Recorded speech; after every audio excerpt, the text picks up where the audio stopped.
We are back. Part 3 of Sounding Like John Mayer with the pentatonic scale. This one's a little shorter. I'm running out of ideas. Sue me. I don't know. I'm just, what do you want from me? So, we're going to start it off. We're going to start with, I'm going to use this song as a basis, so we're going to talk about something like Olivia. Or as some people know it.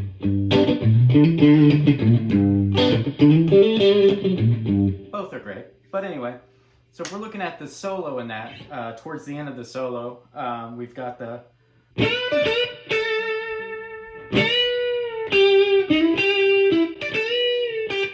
that little... You hear him do that all the time. Let's keep it in G, right? G major.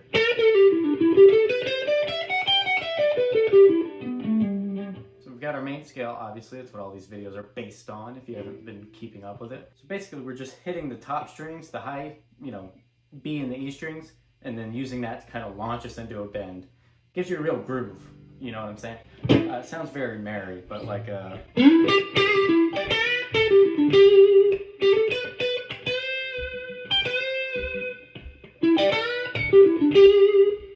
anywhere you want to put it in the pentatonic.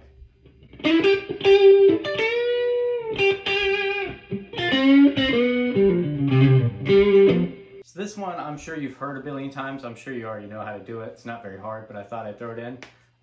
So basically, what we usually do is just a full step in. But we're going to add a half step on top of it.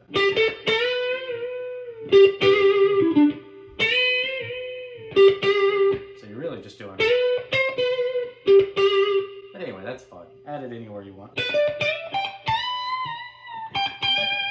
It's very merry. This is just a little side note. I'll add this in. If we're in our scale, that little box, if you do a bend on the B, on kind of the turnaround of a progression, so like a...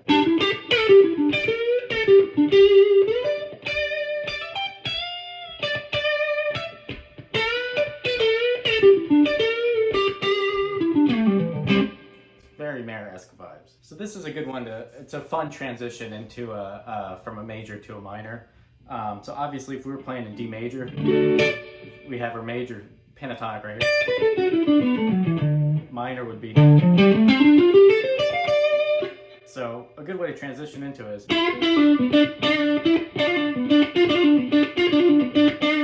just instead of doing your normal scale,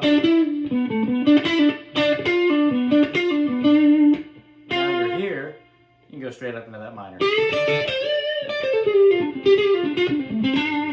That's a fun one. I thought I'd throw that in. And another thing you hear a lot with Mayer's playing is very soft, kind of slow bends. So you're really holding out till you get to that note. So you're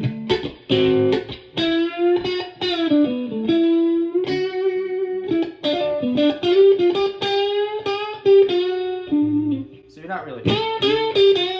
There's times you do that, but in a good slow, in a good progression, he's kind of taking his time on some of those bends.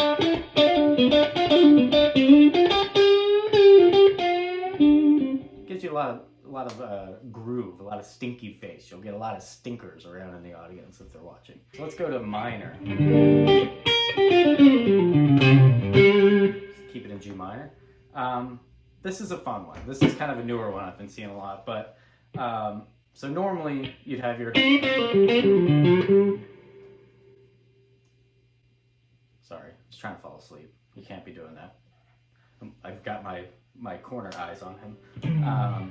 But if we're in G minor, we've got a little major third bend there. So instead of just going... Because we all know we're... Taking that little... We're going to bend on it just a hair, just a tiny little bit. So you're taking it to that major third, and then you're bringing it almost back to, but not quite.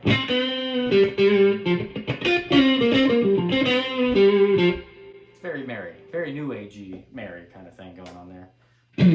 Another one is taking your G and your B string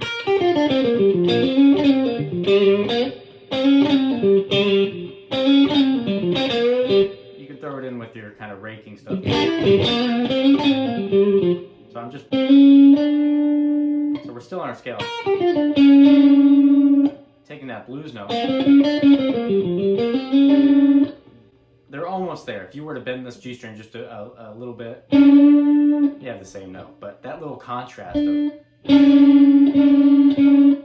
It's a different way to make stinky faces. So if we take that and then we kind of rake back with our pick, we get a really gritty kind of...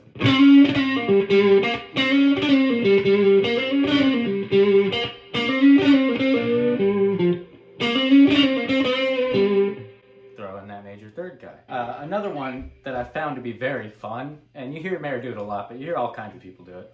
That probably goes this, it goes with every one of these things I've talked about, but don't be afraid to slide all the way across the neck and just get, you end up with really cool stuff.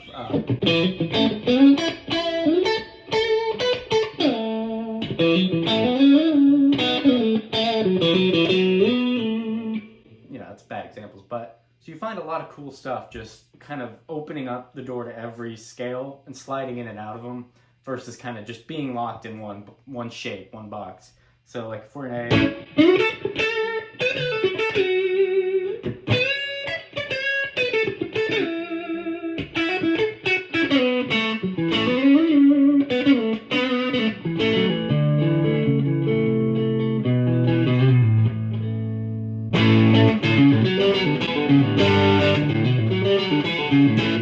but anyway, that's kind of all I got. I'm sure I'll make more videos, but there's some fun ideas to tool around with. Enjoy.